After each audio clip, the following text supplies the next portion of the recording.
Marinero, the Sick Podcast. And you can follow us on all social media platforms and follow us on Facebook and Instagram at the Sick Podcast. Today, March 11th, 2021 is a very special day. Why? It's the 25th anniversary of what? You would have guessed it by now. The 25th anniversary of the closing of the historic and legendary the Montreal Forum. And joining me right now is a guy who was on that ice 25 years ago, former Montreal Canadian, Stanley Cup champion, Patrice Brisebois. How you doing, Pat? I'm very good, thank you, Tony. Pat, if I say to you March 11th, 1996, pretend it's the day of the game, the final game at the Montreal Forum versus the Dallas Stars. Can you remember the entire day? The morning skate, the afternoon, driving to the rink. Can you remember all of that? Yeah, it's been, like you said, 25 years.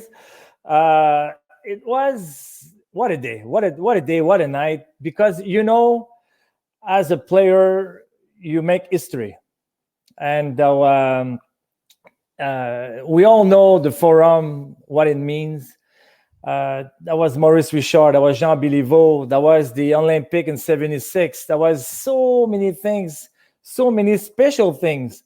And as a player, you know, that's the last game. So as you just want to win that game, you know, you don't want to lose the last game at the Forum. So we're just focusing on winning the game.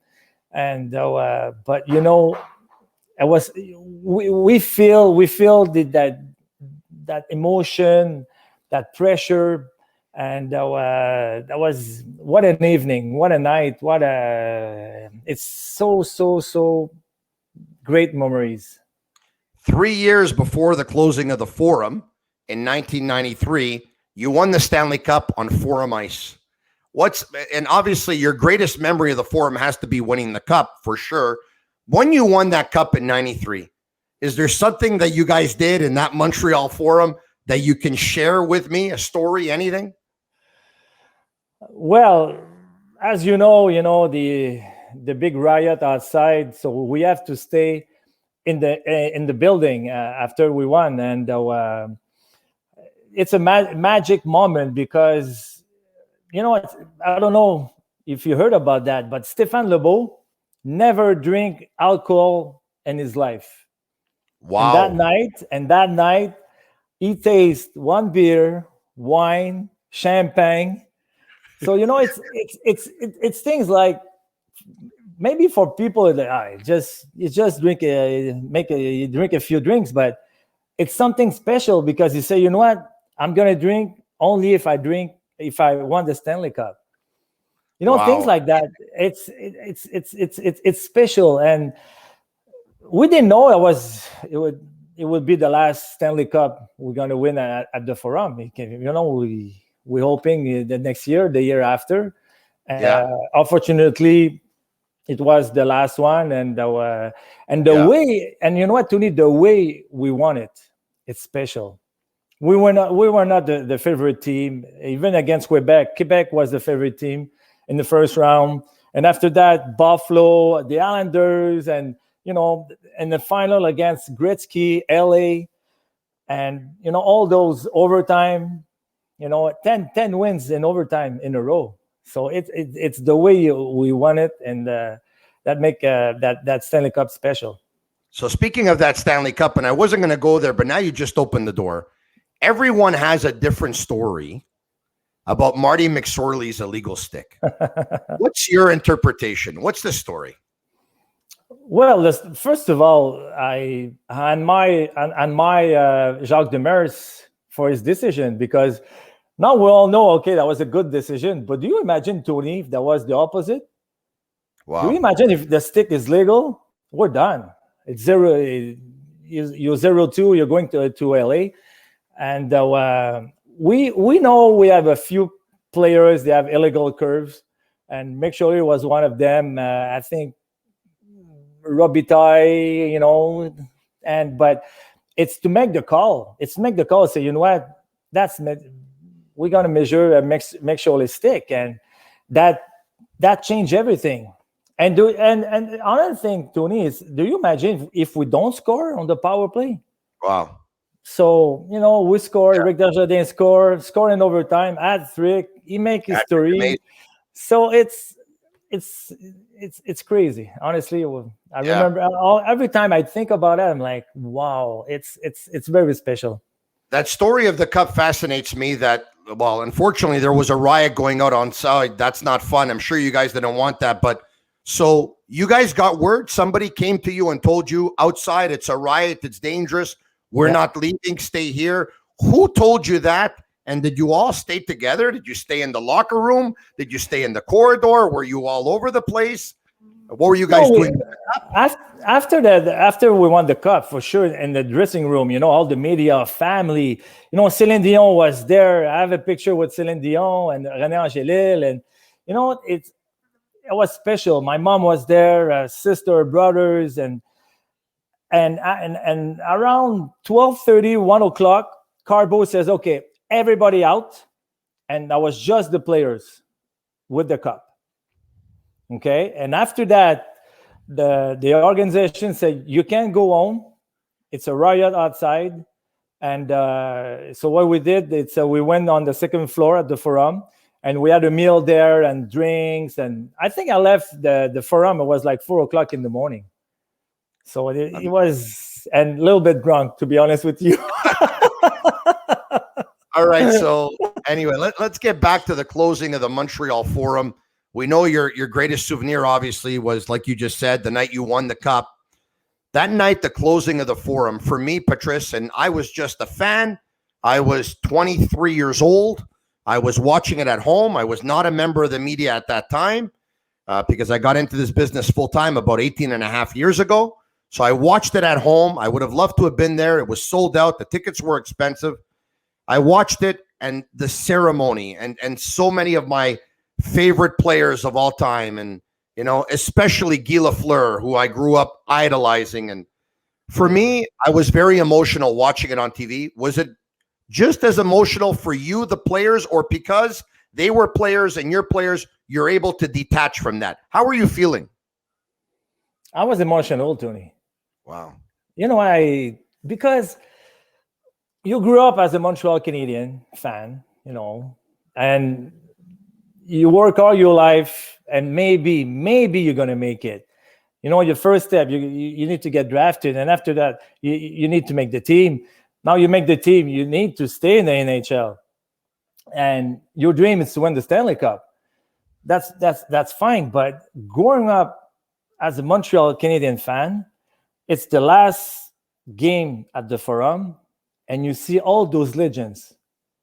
The Rocket, Jean Béliveau, Henri Richard, Émile Bouchard, Serge Savard, Bob Gainey, Guy Carbonneau. And you feel like I'm part of that organization. Ken Dryden. I don't want to forget any names, but it was wow. Yeah. And you feel so much privilege. Like, it's something you have to be there. You just said as a fan, but you imagine as a hockey player, you get the jersey, and you know what? I'm like them. I don't want to say I'm a legend like them, but it's incredible. You know what? And the ovation with Maurice Richard.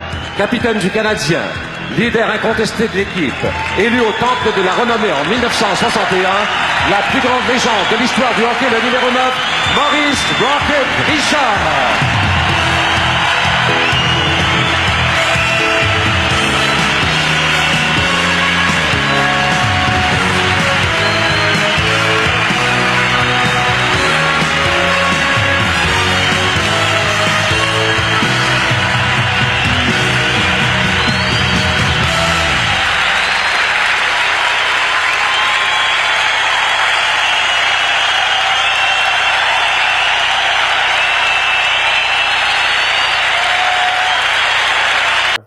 You know what? I have tears in my eyes, because that's a man deserve so much. it's Rocket Richard. Yeah, I rewatched it today, Pat. Oh yeah, me too. Me too, Tony. It's like and the ovation lasted over 7 minutes, right? And the Rocket, a very strong man, got very emotional too. And I could see a young Patrice Brisebois, 24, probably 25 years old. I could see you by the bench, and you were going, "Whoa!" like that. You were so happy for him too, eh? Like you were so happy about that ovation. I was happy, and he deserved it so much. He gave everything. He put, the French people on the map. You know, hockey was more English and this and that, but you know what? It stand up, and people recognize like it did so much for the French people and the Quebecers, and that's why you see that and like, wow, that was that night, that was the love, that energy, like, you know what, Mr. Richard, thank you what you did, thank you. It's incredible. So you know what, as a little boy growing up and you see that, you want to be like those guys. You want to be like a gentleman, always be nice with the fans, always like Jean Béliveau or Guy Lafleur. That's the way I try to be. Il n'a pas été le meilleur buteur, mais personne ne les marqua comme lui. Non. Marqué 5 buts dans 2 matchs. Un fois choisi les 3 étoiles du match. Leader incontesté de l'équipe. Richard Garneau just saying it, just the goosebumps. You know, Pat, when I watched it earlier today, like I told you, there's a couple of things that really struck me, okay? Yeah. One is I thought it was so well done. I don't know if they ever could have choreographed it actually better than they did. With Émile Bouchard going into the dressing room, getting the torch, coming out, passing it from captain to captain. It ends up to Bob Gainey. Bob Gainey passes it to Guy Carbonneau. Guy Carbonneau gives it to Pierre Turgeon. It was amazing. Eh? Wasn't it amazing? Yeah, it was. It was, Tony. I think it was Régent Tremblay who worked on, and a few people, and Régent told me, you know what, he was writing all the script for the script, that's it. And he says even when he was writing things, he says to his mind, he said that night's going to be the people that will never forget. Yeah. And he was right. He was right, yes. And the other thing that with Patrice Brisebois, it's the Sick Podcast, brought to you by MyBookie. Use code SickPicks for a 50% deposit bonus. Bet, win, get paid. Pat, the other thing that struck me watching it earlier today was, and you just talked about it, Larry Robinson couldn't be there, but Guy Lapointe, Serge Savard, Gump Worsley, Ken Dryden, Jacques Lemaire, Bob Gainey, Guy Carbonneau, Henri Richard, Maurice Richard, Guy Lafleur, Jean Béliveau, Steve Shutt, Yvan Cournoyer. The list goes on and on. I was watching it. I said, oh, my God, how many good players played for this team? It was amazing. So many greats, one better than the other. When are you going to see that again? That's a good question, Tony. But you know what? That's why that's the franchise with the most Stanley Cup, with all the name you just mentioned. Yeah. You know what? They are legend. In my book, you know what? They give everything. I don't hear you. I don't hear you. Do you hear me? Yes. Yeah. Yeah. Did you hear me? Okay. There you were cutting out. Now I hear you, Pat. Okay. Okay. You were talking about the fact that you're legends. No, that's okay, Pat. At the end of the game, when Pierre Turgeon invited all the players off the bench to come and skate around while he was carrying the torch, a lot of players were mixing with the alumni, mixing with these legends. Who did you go to? Guess who? L'idole de tout un peuple. Guy Lafleur. Le démon blond. Le numéro 10. Guy Lafleur. We knew. They asked the actual player, we're going to leave the ice with a legend. And I knew right away, so you know what, when they're going to the goal, I skate right away to Guy Lafleur. So I really want to leave the ice with my idol, Guy Lafleur. You know, it's funny, Pat, because Guy Lafleur was really Guy Lafleur in 76, 77, 78, 79. That was when he was really at his best. 4 Stanley Cups in a row. You're 50 years old. I'm 48. So you were born in 71. And it's funny because in 76, you would have been 5 years old. But believe me when I tell you this, Pat, my first memory as a 48 years old, I remember in my youth, I remember Guy Lafleur scoring against the Bruins in 1979. 55 seconds left in the penalty, a minute and 27 seconds left in regulation time. Boston 4, Montreal 3. Lafleur coming out rather gingerly on the right side. He gives it into Lemaire, back to Lafleur. Oh! Some people, believe me, it was such a big moment. I remember it. I would imagine the same thing for you, Pat. Yeah, for sure, Tony. That's that goal against Boston in the playoff. Yeah. And you see Don Cherry, that game, and Yvon Lambert scored a winning goal in overtime. But that goal, it's such a classic. But Guy scores so many goals. The first time I went to the Forum, I was like 10 years old. I went with my brother, and Guy Lafleur scored 2 goals against Buffalo that night. And they said, you know what? That's Guy Lafleur. That's my idol. You know, even if I was I was playing defense, Guy Lafleur was my idol. I want to score like goals like Guy Lafleur. I want to skate like Guy Lafleur. Guy can do everything on the ice. He was spectacular. He gave everything. And even Tony, when I retired, I was playing with the Montreal Canadiens alumni team, and I have the chance to play like 4 or 5 years with Guy.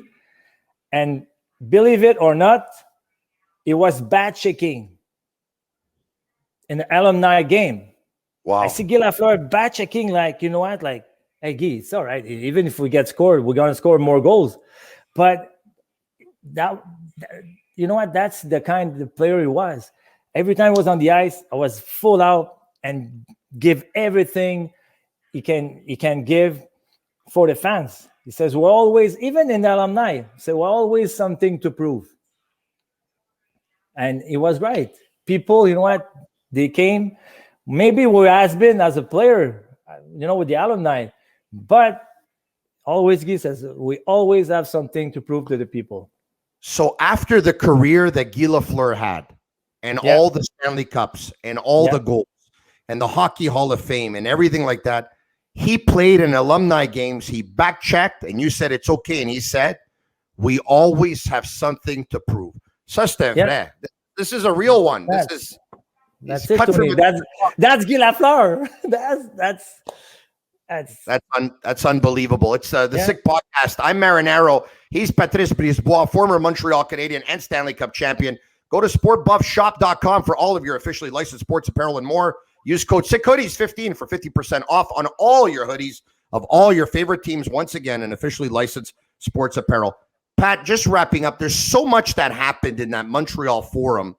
It's incredible that, and it's what a year that 95-96 season was.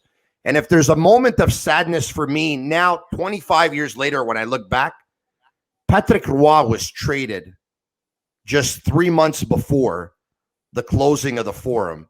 And it doesn't seem the same to me. Patrick could have been there to close the Forum in a place in which he had so much success. And of course, won a Stanley Cup on Forum ice and had won another one in Calgary wearing a Montreal Canadiens jersey. So what a crazy season, huh? Patrick Roy got traded 3 months before the closing of the Forum. Yeah, it was a crazy season. And you know what, Tony, that really hurt me. When the Montreal Canadiens trade Patrick, because even if Patrick was my teammates, it's still like a kind of idol for me, because I always loved the way Patrick get ready for a game or practice. He always want to be the best, and looking to a player like that, you're just getting better, because he said, you know what, he always want to make a difference in a game. He knew he was the best, and he always give his best. And when Patrick got traded, I feel like, you know what, that guy give everything for the organization. A little something happened, and bang, get traded. And that's the time I realized hockey is a business. And when you're doing good, hey, we love you, give you some hugs. But as soon something happened, that's it. We'll trade you, and it seemed like, I don't know. When you said that's not fair. When you said a little something happened, still, and look, obviously it wasn't repaired. He was traded. We know what happened. But when you look back, do you think that situation was repairable? Sure. I think so. I think, you know what? It's easy to say, you know what, Tony, after like 25 years, you know, that's okay. They should say that. They should do that. But I think they a little bit panicked, a little bit too much. You know what? If I was, you know, Régent Houle and Mr. Correa, I would call Patrick, say, you know what? Come in the office. We're gonna talk. And okay, you don't want to play here anymore? Okay, but you know what? Come back to play, and we're gonna trade you maybe in a week, 2 weeks, a month. But you try to keep, you know what, to get the best of it. I have nothing against Jocelyn Thibault. I think Jocelyn Thibault, you know what, he came to Montreal and tried to fill Patrick Roy's shoes. That was, you know what, it was 21. No win situation. Exactly. All the pressure. He was young. He was very talented, but I don't think he was at the right place and the right time. You know what? He was always be compared to Patrick Roy. So I think Montreal Canadiens should wait a bit and get maybe a better deal. Pat, did anybody that you know, did anybody go to the president or the general manager or the coach? And maybe you didn't because you were 24, you were still young, 3-4 years. But did anyone go and say, guys, we got to fix this, or did everyone just stand back? I think from my part, you know, I have nothing to say. Like you said, I was so young. I don't know if somebody else did, but that was so big. You know what? As a player, you don't want to be the guy. Hey, you should call Patrick, and you know what, and you know, make peace. But you know what? I think when Patrick has something in his head, say, you know what, I played my last game. That was it. Patrice Brisebois, so many great stories 25 years later of the old Montreal Forum, the closing of the Forum. How many hot dogs did you eat in that building? Sorry, I can't count. Too many. They were good, though. Eh? Tony, that was so good. Exactly. They were so good. They were so good. You're right. That was so good. Besides the dressing room, was there a favorite spot that you had in that building where you would hang out? No, because I was so, you know what, the dressing room. Yeah. I was always, you know what, almost the first one, the last one. I love to be in that dressing room. That was so magical. You know, I was like, you feel that you're in the place special. And I think the dressing room for me was the best place in the Forum. Pat, all these great stories and more, you can also hear it on your podcast, which you're a part of as well, with in collaboration with the Montreal Canadiens. You're part of a podcast as well, right? Bringing in alumni and talking to alumni a couple of times per week. Talk to us about your podcast. Yeah. I started that 2 weeks ago. You know, they approached me if I want to do that. And I said, why not? Because it's all the players I play with. And it's nice to reconnect and ask them where they are now, what they do now, what they like playing in Montreal. If they have any regret, the best coach, you know, stuff. People love those things because that's sometimes the players, they feel comfortable and they say things. And we have really, really good interview with Sheldon Surrey, Alex Kovalev. Max Lapierre, I did the Gilbert Dion, and very, very nice. I really, really enjoy it, and hopefully we're gonna do more in the next few weeks. Good for you, Pat. Listen, I know it wasn't always easy for you. There were ups and downs. At the end of the day, though, you won a Stanley Cup. I would imagine you have no regrets. We always have regrets, Tony. Okay. Always. You know what? I think my biggest regret. I never say that to anybody, but I will tell you because nobody asked me if I have regrets. When I was become a free agent and I signed with Montreal, that was my biggest regret. Why? Because all that shit happened. If I was signed with another team, I will never have that, miserable time and depression and stuff like that.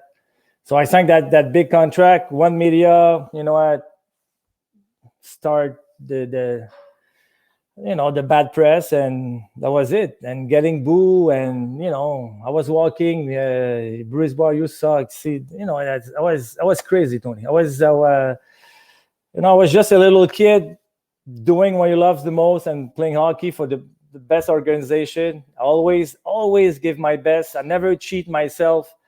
Always give the best.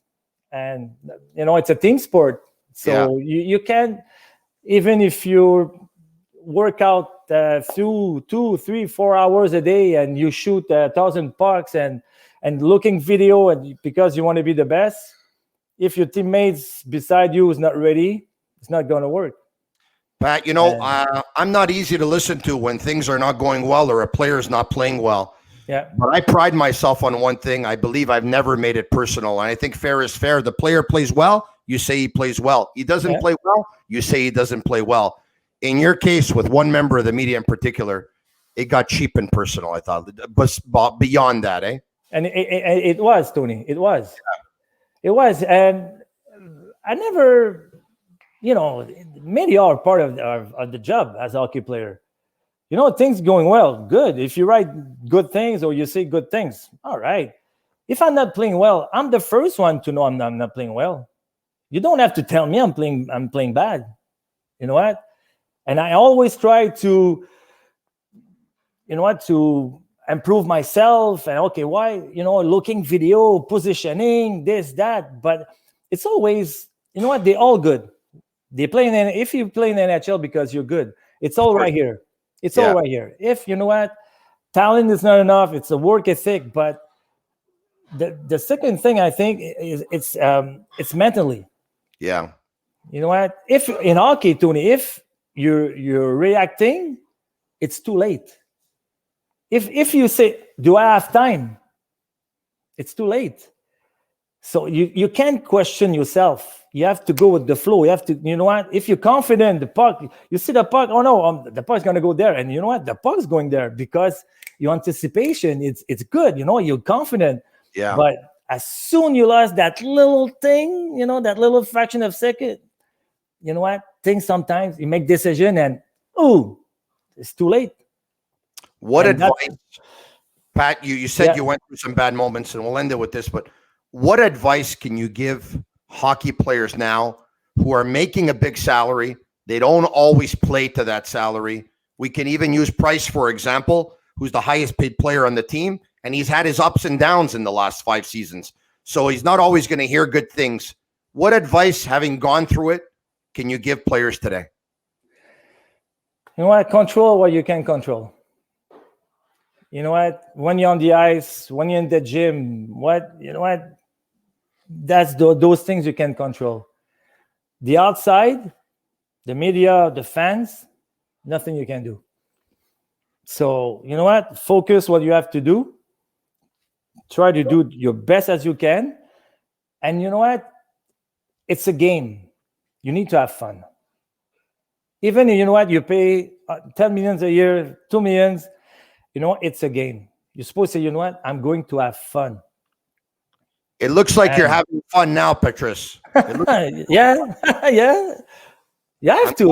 One life to live. Have fun. It's, I'm I have to be honest with you, Tony. I'm happy right now. I have 2 great girls. I have a beautiful girlfriend.